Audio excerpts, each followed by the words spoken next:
to watch may make you question everything. Viewer discretion advised. Yo, what is going on, guys? It is your boy Cody Blake, your host of Red Tape Radio, and today we are going to be reacting to JD Vance's remarks of Minneapolis. Without further ado, let's go ahead and hop into today's video. I want to thank the law enforcement officers behind me for being here. I'll answer a few questions, but I want to say just a few things at the outset, just about what I've learned today and what I'm trying to do here. You know, first of all, I want to give a shout out to the Annunciation school shooting families, because the last time I was in Minneapolis, it was of course to meet with some of those families. I understand that a couple of the students have made near miraculous recoveries, and just that was a very special moment for me to be invited into that community at a time of grief. And I hope that all of them know that though I didn't get to see them this particular time, I've been thinking about them and their families quite a bit. Now, to talk about what I am here to do, which is federal law enforcement to enforce our immigration laws, I want to say just a few things. First of all, I wanted to meet with business leaders, with ICE officers, with local law enforcement to try to understand a little bit better what's going on, so that we can tone down the temperature a little bit, reduce the chaos, but still allow us as a federal government to enforce the American immigration laws. That is the purpose of my visit. Now, this is step one or step two of that process. There's going to be a lot of work that follows through from here. I'm happy to talk about that, but I think I learned a few things that were very important. So number one of the things I learned is that the guys behind me are doing an incredible job, and frankly, a lot of the media is lying about the job that they do every single day. Yeah, they are. They're making these guys out to be the bad guys, bro. It doesn't mean that there aren't occasionally stories out there, there aren't occasionally videos out there that suggest that these guys, or at least some of the people who work for them, are not doing everything right. But very often, if you look at the context of what's going on, you understand that these people are under an incredible amount of duress, an incredible amount of chaos, and because of a few very far left agitators, a lot of these guys are unable to do their jobs without being harassed, without being doxxed, and sometimes without being assaulted. That's totally... Yeah, and that right there is causing the most trouble. Harassing them, doxing them, because they're not able to do their jobs. Stuff that they've been doing since 2003. They didn't have any problems under Obama, when Obama deported 409,000 immigrants. They didn't have any problems under Biden, but all of a sudden they have problems now with letting them do their jobs. Unacceptable. And that's one of the things that I want to send a message to is, yes, come out and protest me, protest our immigration policy, but do it peacefully. If you assault a law enforcement officer, the Trump administration and the Department of Justice is going to prosecute you to the fullest extent of the law. That means don't throw fireworks at these officers in the back. Don't throw fireworks at them. Don't throw snowballs with ice in them. If you're going to protest, link arms. Hold up signs. Throwing things at them, impeding their investigations, that's not protest. And I wanted to show some support for these guys who, frankly, are operating in a very, very tough environment. I heard a lot of stories today about that I think drives home just how chaotic the environment on the ground here has already gotten. For example, did you know that within the last, I think, a week or so, maybe even more recently than that, you had a couple of ICE officers who were off duty, who had been doxxed online, who were sitting and having a meal at a restaurant in Minneapolis when a bunch of agitators showed up, locked the door, made them feel like they were in danger for their lives, and then, of course, it was federal law enforcement officers who had to come up, lower the temperature on the situation, and actually get those two off-duty officers to a point of safety. But yeah, they're gonna say it's peaceful in the name of peaceful protests, making those officers fear for their lives. Now imagine, if you would, your life and your perspective on law enforcement if you can't even go to a restaurant without some agitators locking the door and making you feel like your life is in danger. That is the environment that has been created, I think, by a lot of very, frankly, far-left people, but also by some of the state and local law enforcement officials who could do a much better job in cooperating and working. And by the way, I'm not talking about the cops, who these guys told me on the ground, the cops are very sympathetic to what they're dealing with. I'm talking about the state. Yeah, it makes sense that cops are very sympathetic because they know exactly what they're going through. Because they have to do the exact same job, just on a smaller scale. These guys are going into different states, taking out criminal immigrants that have murdered, raped not just women, children, maybe in some cases even men. And local elected law enforcement officials who could do a lot better job in making their lives a little bit easier, and in the process, they would make the lives of all Minneapolis residents easier, and that's what we want. We want to be able to enforce the immigration laws on the one hand, while on the other hand, we want to make sure that people in Minneapolis are able to go about their day. And I want to say just one last point on this.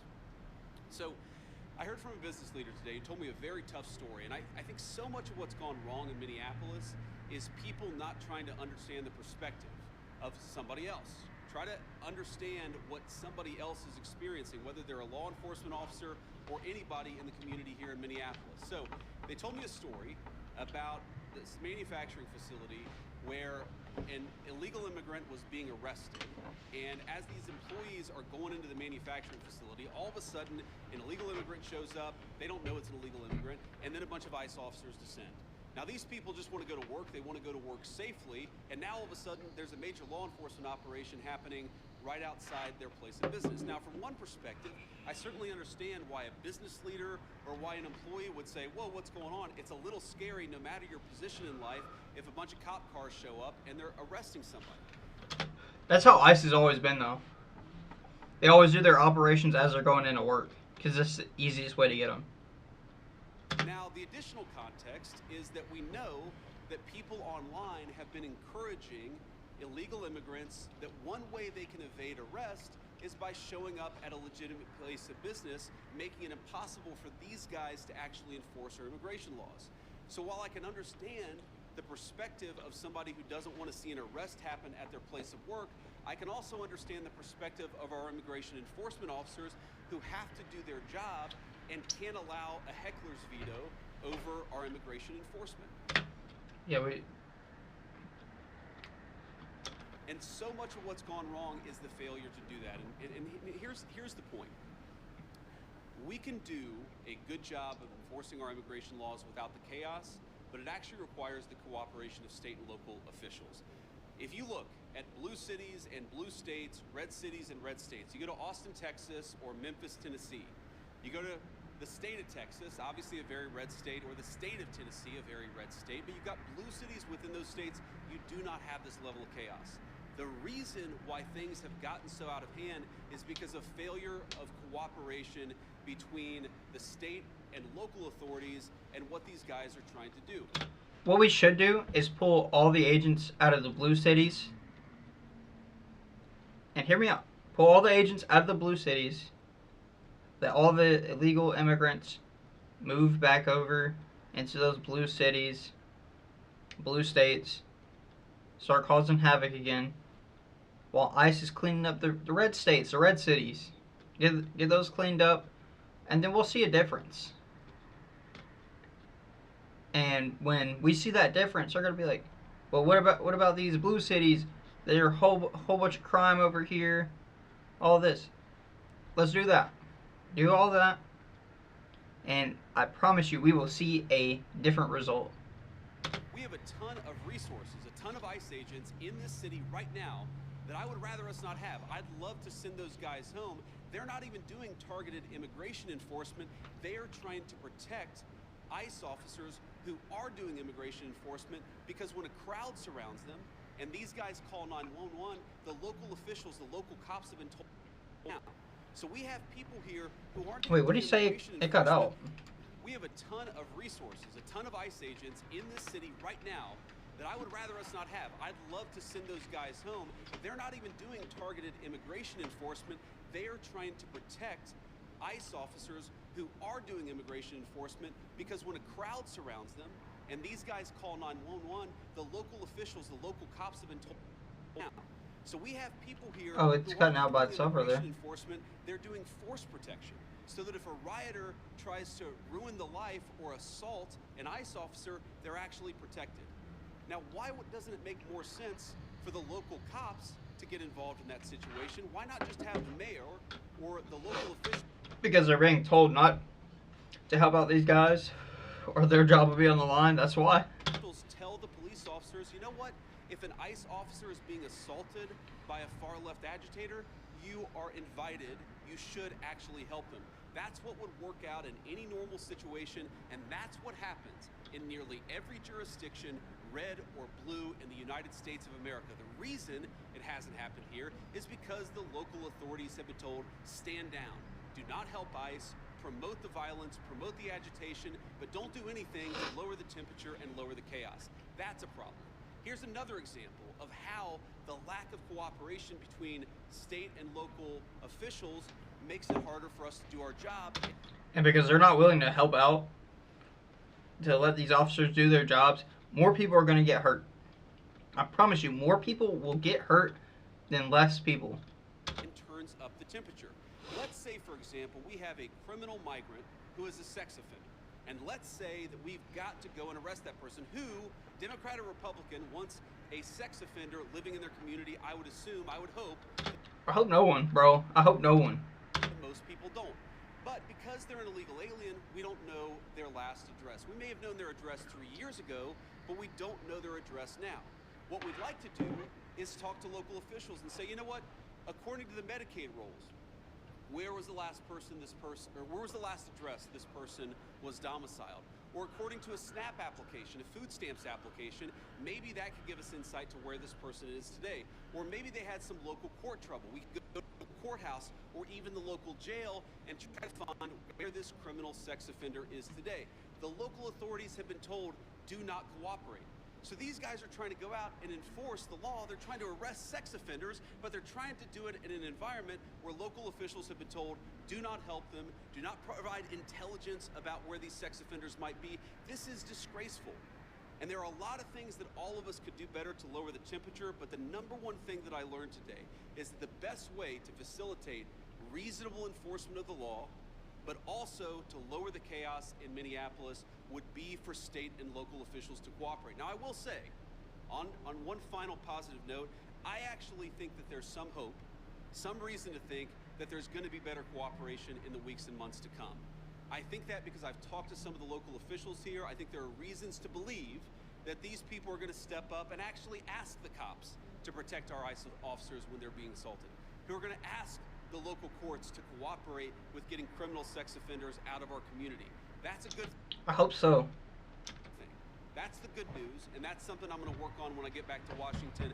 But please, if you're a local official, if you're the mayor of this town, if you have any influence over those people, just tell them to cooperate. Because we could have immigration enforcement operate as smoothly and without the chaos that we see in Austin, Texas, or Memphis, Tennessee, or even rural parts of the state of Minnesota. All we need is a little cooperation. I guarantee we're going to do the best to be professional, to respect people's rights, to not do anything that we don't have to do in order to enforce immigration laws, but it would make our lives a lot easier, it would make our officers a lot safer, and it would make Minneapolis much less chaotic if we had a little bit of cooperation from the state and local officials. With that, I'll shut up and take some questions. Thank you, guys. If they can get the state and local authorities to cooperate and help out so they can get a lot of those ICE agents back home with their families, helping out with other cities, other states, this will make everything so much smoother. Again, it doesn't make any sense for me why they're not able to do their jobs right now, because they were able to do it since 2003 up until now. So leave these guys alone, let them do their jobs, and let's go ahead and continue this video. A local school district here is alleging ICE agents detained a 5-year-old after preschool on Tuesday. We've also seen multiple American citizens detained by ICE in the last 6 weeks. Are you? Already heard one part.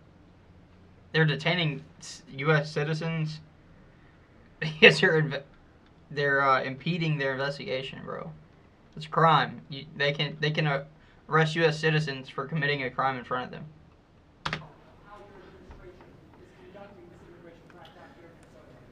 Well, I'm proud of the fact that we're standing behind law enforcement, and I'm proud of the fact that we're enforcing the country's laws. But, you know, you asked a question about this 5-year-old kid. I actually saw this terrible story while I was coming to Minneapolis. We just left Toledo, Ohio this morning for an economic messaging event. And I see the story, and I'm a father of a 5-year-old, actually a 5-year-old little boy, and I think to myself, oh my God, this is terrible. How did we arrest a 5-year-old? Well, I do a little bit more follow-up research. And what I find is that the 5-year-old was not arrested, that his dad was an illegal alien, and then when they went to arrest his illegal alien father, the father ran. So the story is that ICE detained a 5-year-old. Well, what are they supposed to do?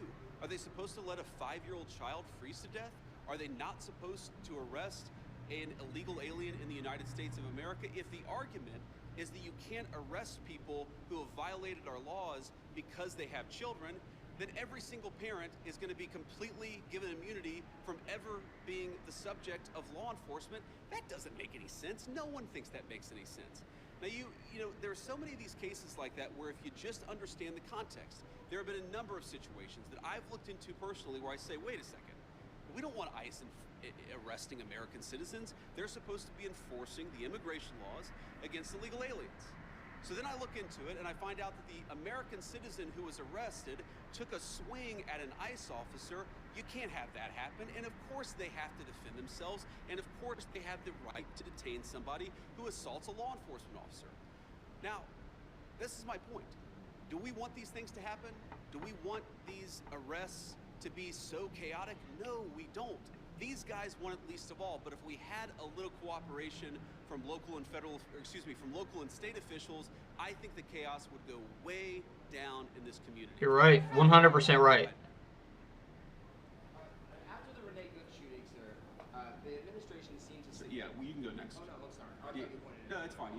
I'll take both. After the Renee Good shooting, sir, the administration seemed to...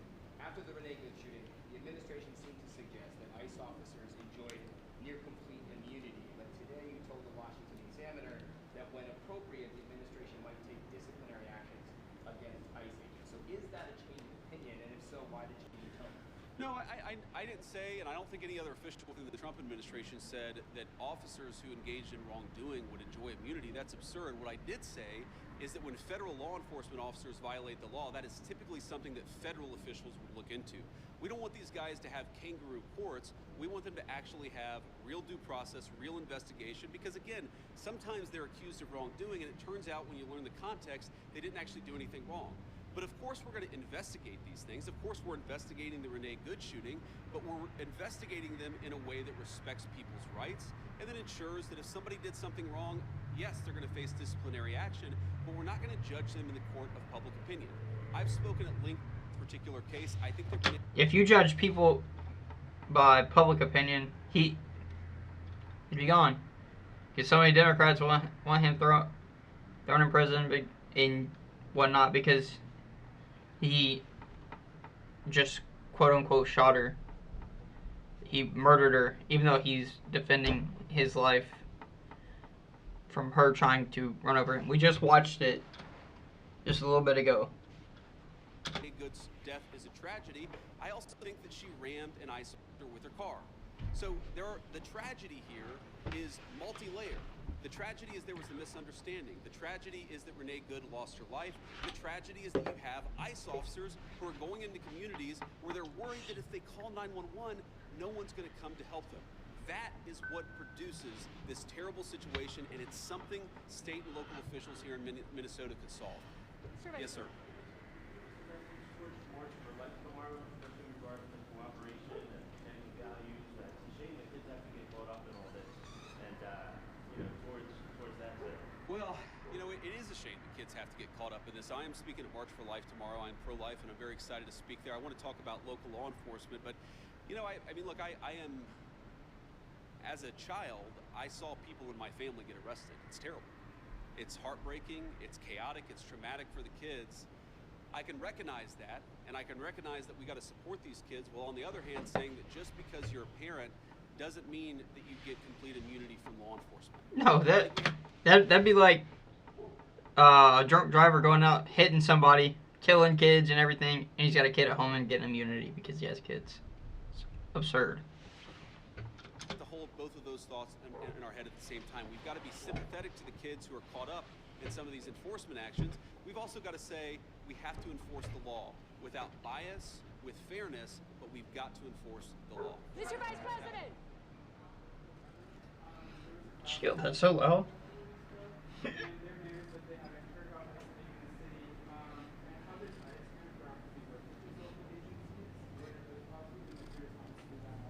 You said there was an altercation in St. Cloud. Yeah.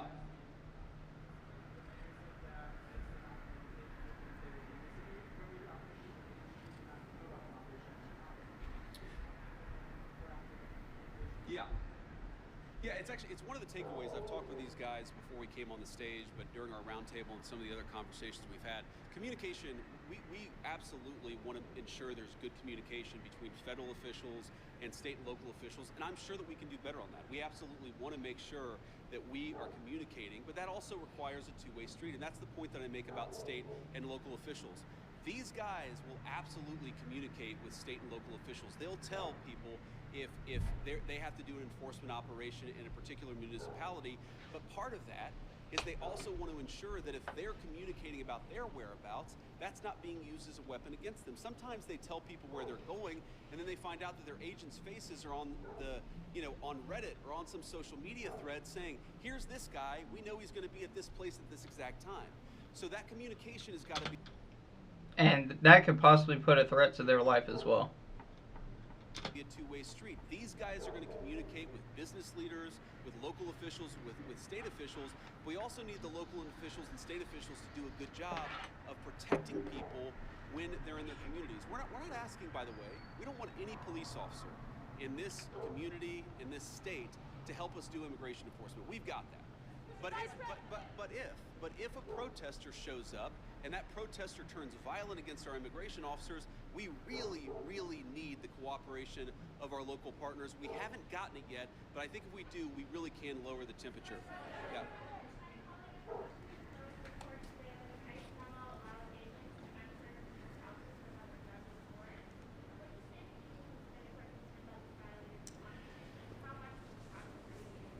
Yeah, so I saw that story, and the story is like so much that I read in the mainstream media. It's missing a whole lot of context, and when you appreciate the context, it makes sense. The media needs to do way better. Like, completely cutting stuff out, not showing stuff, changing stuff in some cases. Like, that needs to be stopped. That is misinformation at its finest, and that should be illegal. No one is saying, I mean, look, there are exceptions. For example, a crazy exception, if somebody is fired at from inside a house, they don't need a warrant to go inside that person's house. There are very narrow exceptions to the warrant requirement where law enforcement officers don't need a warrant if, for example, they're an imminent threat of their lives. But what we've said and what ICE has proposed, what the Department of Homeland Security really has proposed in the Department of Justice, is that we can get administrative warrants to enforce administrative immigration law. Now, it's possible, I guess, that the courts will say no, and of course, if the courts say no, we would follow that law, but nobody is talking about doing immigration enforcement without a warrant. We're talking about different types of warrants that exist in our system. Typically what happens, not always, but typically in the immigration system, those are handled by administrative law judges. So we're talking about getting warrants from those administrative law judges. And then of course, with other cases, you get judges or you get warrants from a judge. That's very consistent with the practice of American law. I'm sure the courts will weigh in on that, but we're never gonna enter somebody's house without some kind of a warrant, unless of course, somebody's firing on an officer or they have to do something in order to protect themselves. Go ahead.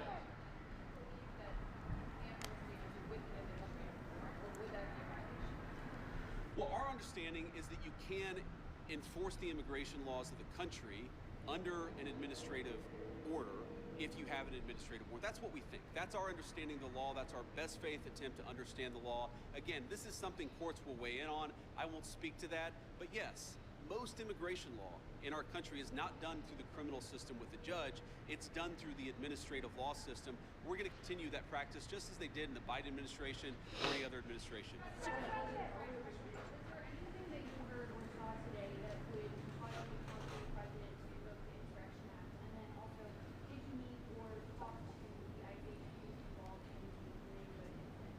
I did not talk to him today. I talked to some of his colleagues. You know, your question on the Insurrection Act is interesting. I've tried to understand this as well as I possibly could. And my understanding is what the Insurrection Act, what invoking the Insurrection Act would allow the federal government to do, is that it would allow the federal government to use the military for local law enforcement operations. Right now, we don't think that we need that. Now, the president could change his mind. Of course, things could get worse. But right now, we think that federal law enforcement officers can do the job of federal law enforcement. Now, what I do... He threatens to use the Insurrection Act to try to get them to comply, try to get them to work with these ICE agents, these federal law enforcement officers, to make it easier on them to make these arrests. We see it with the Greenland deal, or getting Greenland, right? He threatened military force to take Greenland. That's just to get a deal. So many presidents have done that throughout history. Worry about again is that the chaos gets worse if more and more ICE agents start getting assaulted, if other law enforcement officers start getting assaulted. That would be a real problem. But again, we have so much federal law enforcement resources here right now. We have so many people here that we do not want to have here. I do not want so many ICE officers in Minneapolis right now. I mean, it's really, really freaking cold outside. But they're here not even to enforce immigration laws, but to protect the people from the rioters. That's an absurd state of affairs, and we wouldn't need it if we had a little bit more cooperation from the Minneapolis Police Department. Again, the Minneapolis Police Department, my understanding is that the actual beat cops on the ground, they would love to help out, but they're being told by somebody, I don't know if it's Mayor Frey, they're being told by somebody not to cooperate at all. What kind of a person tells their local police don't protect somebody if they're being assaulted by a rioter? It's crazy, and it's got to stop. Yes? Earlier this week, local law enforcement accused federal agents of racial profiling. Why are there so many U.S. citizens being caught up in these operations? Well, I think your question assumes something that's not necessarily in evidence, which is that when there are American citizens who have been caught up in some of these enforcement operations, very often it is people who have assaulted a law enforcement officer. They're not being arrested because they violated the immigration laws. They're being arrested because they punched a federal law enforcement officer. That is a totally reasonable thing. Now, to the accusation of racial profiling, you know, look, it's something that we take very seriously. We will take accusations of racial profiling back to Washington. We'll certainly look into them as they come up. But this is not a group that's going around and looking for people who violated the law based on skin color. They're trying to say that because everybody says they're targeting black and brown people, which they're not. They're 100% not. There was like, what, I think 48,000 white appearing illegal immigrants they've arrested so far. Out of 250,000. People who violated the actual law, the law of our immigration system in this country. And so long as we had more cooperation, I think they could do these things in a much more targeted way. They would actually know where some of the bad guys are. I mean, again, you hear things that are hard to believe, but I've confirmed that they are true. Sex offenders who we're trying to get off the streets, who the local officials won't tell us their last known address. So then the local officials say, oh my God, these guys are doing widespread targeted enforcement operations, when in reality, we would love to just go to one house. The local officials won't tell us which one house to go to. Mr. Vice President. To that question, the local police chiefs have said their own off-duty officers, so police officers, are being targeted because they are a person of color and asked to show their papers. Is that... You get asked to show documents when you go buy alcohol, when you get pulled over, when you go to court, literally anything, bro. Why does it matter if they're being asked to show papers? A concern of the administration and the Department of Homeland Security is local law enforcement says their own officers are being targeted, and they describe it as, quote, civil rights violations in our streets. So I saw one story about this and one local police officer who said this, and look, certainly is it a concern? Absolutely. The first thing we have to figure out is whether it happened or not. And then if it happened, whether there is a good explanation or a bad explanation, and of course, if somebody violated the law, if somebody racially profiled, if somebody violated the rights of one of our fellow citizens, that is something we will take very seriously. What I also would say is that many of the most viral stories of the past couple of weeks have turned out to be, at best, partially true. So we want to try people based on reality, Again, that based needs on to stop. truth, based on context. We're not Partially going to true judge people news just needs because to of a stop. viral social media story that turned out to be half false. Mr. Vice President. Quick question. Local roundtable that happened. Did you invite anybody with an opposing point of view to get an idea of why people are upset here? And just as a quick follow-up, have you reached out to Governor Walz at all in an attempt to turn out the temper? So I haven't talked to Governor Walz on this particular trip. A number of members of our administration, I believe our chief of staff, spoke to the governor and has been in constant contact with his staff over the past week. We've been in my office in constant contact with people here on the ground in Minneapolis. There were certainly people at our roundtable with opposing views, and look, I don't even know, whether it's public, but yes, we met with people with opposing views here at the roundtable. I wanted to get a perspective from everybody, but also, of course, offer my opinion that with a little bit more cooperation, we could lower the chaos. We're going to keep on doing that. If Governor Walz wants to call me, we'll absolutely continue talking. I will say that my sense of this situation, having talked to these guys for a long time, is this is primarily a law enforcement issue. This is the Attorney General. This is the local mayor. This is all of the organs of local and state law enforcement. That's who we focus on, but we've certainly been in communication with the governor and his office as well. Vice President. Yeah. Local law enforcement obviously hasn't been really helping out with the agency's been assaulted repeatedly. What's the plan if nothing changes there here locally and this operation has attracted thousands of agents? Are there any plans to go to any other cities from here?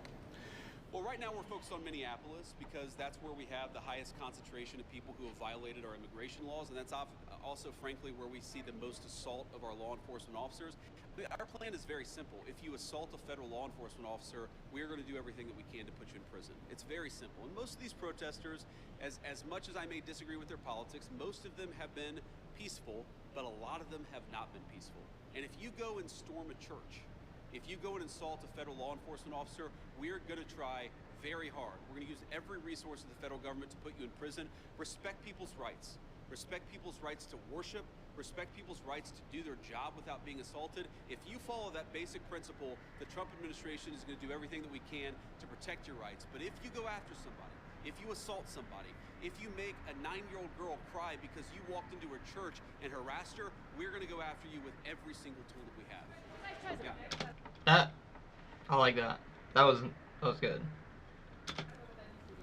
Your administration has said repeatedly this is about safety, about making Americans feel safer. So what do you say to people here in Minnesota who say it's the overwhelming presence of ICE officers and federal officers and their tactics that are making them feel better? Well, one thing I would say, first of all, we saw in 2025 the biggest one-year drop in murders in the history of the United States of America. Significant reductions in violent crime. The reason why we have less violent crime is really two reasons. Number one, because we're enforcing the immigration laws and getting very violent criminals out of our country. And number two, because we're enforcing our criminal laws and putting guys who assault and murder behind bars. This is part of a broad effort to make us safe. And the chaos that people are seeing, and I understand there is frustration of the chaos, I'd say that we're doing everything that we can to lower the temperature, and we would like federal and state and local officials to meet us halfway. Receiving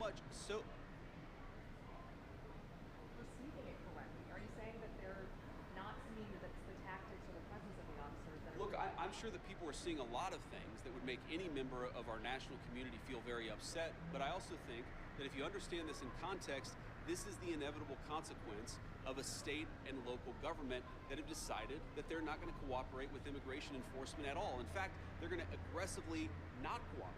So here's a basic illustration of this. If you are an ICE officer and you have to arrest a person who's committed assault and is also an illegal alien, but the state and local officials won't help you identify that person, many of the things that people in Minneapolis are seeing that give them pause, that frustrate them, that worry them, that make them feel like things are too chaotic, many of these things are coming from the fact that there's no cooperation with state and local law enforcement. And I guess what I would tell... And that's what's making their job so hard. too is they don't know where these guys are because they're not cooperating. Like, American citizens are getting scared. They're like, why are they searching all these homes for illegal immigrants? Are they going to search my home next? Just because the local state officials won't cooperate with these guys. People, again, many of whom are justifiably concerned and worried about what they're seeing in their communities is, why are we not seeing it anywhere else? We're seeing this level of chaos only in Minneapolis. LA and Chicago, we had some problems there. Pretty much every jurisdiction where these guys are operating, you don't see the same level of chaos. You don't see the same level of violence. And they're operating mostly in those cities because they're sanctuary cities. You don't see the problems that we're seeing in Minneapolis. Maybe the problem is unique to Minneapolis, and we believe that it is. And it's the lack of cooperation between state and local law enforcement and federal law enforcement. Sir. ICE has been operating here for years with less pushback than we're seeing right now. And even the St. Paul police chief recently said, is there not a way to find common ground without scaring the hell out of people who hear those words? And I just want Yeah, there is common ground. Work with the federal officers, these federal agents. Work with them. That's common ground. to hear if this Operation Digital Surge, is any part of it meant to send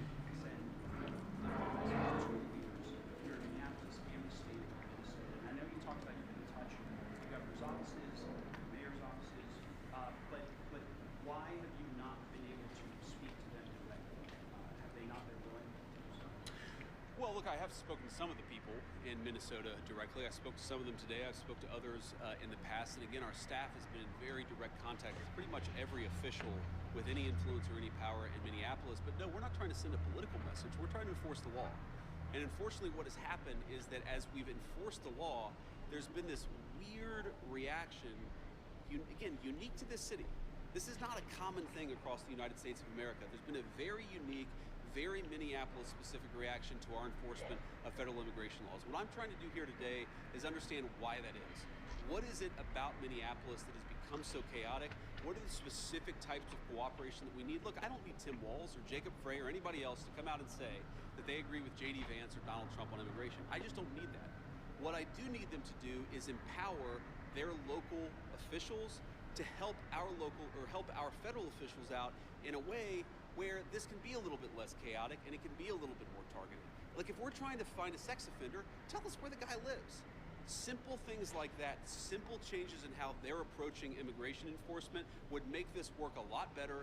It would make Minneapolis' streets a lot safer, and it would make this whole thing a lot less traumatic for this community. I'll take one more question. Mr. Vice President. Go ahead. You said that it's time to turn down the temperature. Does that include changes to both ICE and CBP tactics that we've seen employed on the streets, including less than legal tactics, pepper spray, pepper balls?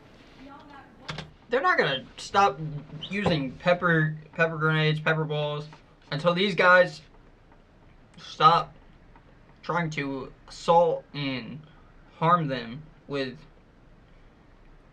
throwing a punch at them or throwing fireworks or snowballs with ice in it. Like, they're not gonna stop using that until they stop getting assaulted. turning down the temperature, and the Minnesota Department of Corrections says that its own officers have been cooperating with ICE all along, handing over criminals once they serve their sentences to ICE officials. And you can see that there is some cooperation with the state. Yeah, look, if I was going to list the 5 agencies locally and statewide that I'm most worried about, I wouldn't put the Department of Corrections on that list. I think that Yeah, any Department of Corrections is gonna do their job, because they deal with these guys on a daily basis. Like the correctional facility I work at, there's a lot of illegal immigrants there, and I can tell you some of these guys are not good guys at all. while there are certain things we'd like to see more from them, they've hardly been the worst offenders. You agree with that, guys? That's a fair assessment. But I think you talked about tactics and you talked about the response to things. Look, we don't want to employ tactics that. And I'll say this too: most of them, a lot of them probably only hold them too, because when you're going through like the list, like for when they're getting released, a lot of times they'll have like a hold for another thing. So like sometimes they can have a hold for another state. They can have a hold for federal, U.S. Marshals, shit like that. We don't employ the kind of tactic. And then they'll be waiting there too when they come out. They'll be waiting right there, slap handcuffs on them in another vehicle onto the next destination. That are only necessary when violence is committed against officers. That is these guys' directive, and that's what we're going to try to do. And again, the president said this a couple of days ago. Whenever you have a law enforcement operation, even if 99.99% of the guys do everything perfectly, you're going to have people that make mistakes. That is the nature of law enforcement. What I do think that we can do is, working with state and local officials, we can make the worst moments of chaos much less common, and all they've got to do is meet us halfway. These guys want to communicate with them. They want to talk to the local business leaders. Many of these guys, many of the people standing behind me are members of the Minneapolis community. Many of the officials that I met today who work in federal immigration enforcement, this is their home. They love this place. These are their neighbors. They want this to work a lot more smoothly. I think that we can get there. We just got to work at it a little bit, and we need some cooperation from state and local officials. Last thing that I'll say is I just hope they give it. This is a beautiful city. I've only been here a few times. I love it, even in this weather. I love Minneapolis. We could do a lot better. We could do a lot more with more cooperation. The Trump administration, the directive that I got from the President of the United States is meet these guys halfway. Work with them so that we can make these immigration enforcement operations successful without endangering our ICE officers. That right there is him trying to get a deal, a compromise. And everybody's screwed, it's a compromise. And so that we can turn down the chaos a little bit, at least. I think a lot, actually. But for us to do that, we need some help from the state and local officials. We will keep on working with them, and so long as they're willing to work with us, they will always find a partner in public safety and law enforcement in the Trump administration. Thank you all.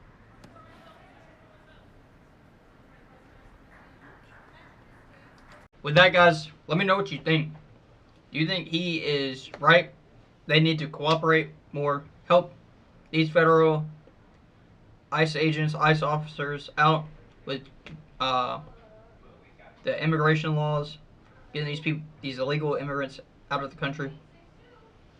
If you don't agree, tell me why. I'd love to know. Without further ado, we're going to head on out of here, and we're going to end the stream for tonight. Love you all, and peace out.